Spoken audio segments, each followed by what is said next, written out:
never imagined that the man in front of her, driven purely by lust, had spent all his savings just to buy her, because Jack's castle was filled with all sorts of torture devices. She thought for sure he was going to torment her, but instead, he kindly prepared a room for her, and personally led her to it. Yet the moment the door opened, what she saw made her even more convinced of her dark assumptions.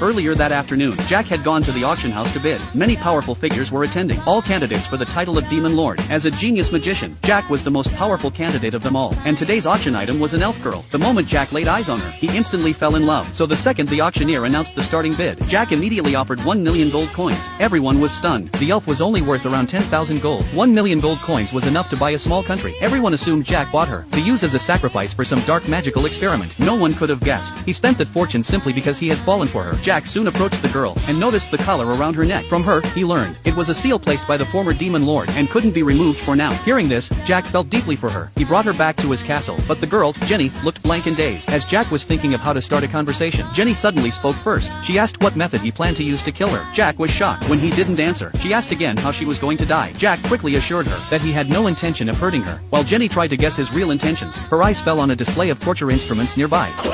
Jack froze. Those were relics left by the previous lord. He had no idea how to explain, misunderstanding the situation even more. Jenny said she was still a virgin, but Jack responded strangely. He said he wasn't interested. As Jenny kept pressing for a reason why he bought her, Jack snapped, telling her not to ask too much. He couldn't exactly admit he spent all his money on her just because of love at first sight. She'd definitely think he was some kind of creep. Jack decided to find her a room. Jenny assumed he was planning to imprison her. Hearing her say that broke Jack's heart. He knew all too well how cruel slavery could be. Obedience beaten into you. Constant punishment and suffering. Jack himself had once been a slave as a child, living at the very bottom of society. He quickly stopped her from saying more, and told her, "You're my slave now, so live for me." Jack wanted to give her a room with a nice view, so he asked if she was afraid of heights. Jenny said it was fine. Whether it was hanging by her arms or her neck, she could handle it. Jack was speechless again. Just then, Jenny slipped and fell, but Jack caught her just in time. Their hands touched, and it was Jack's first time holding a girl's hand. The feeling made him blush. Soon, Jack brought her to a room, but the moment he opened the door, there was a guillotine inside. He quickly shut the door. Jenny calmly said she was ready to be disposed of however he wished. At this point, there was no way to explain everything. Jack cast a spell, threw it into the room, and after a small explosion, the place was clean. He thought Jenny might be afraid of his magic, but she wasn't fazed at all. Instead, she was drawn to the view from the balcony. From there, the moon was perfectly visible. She said she really liked it.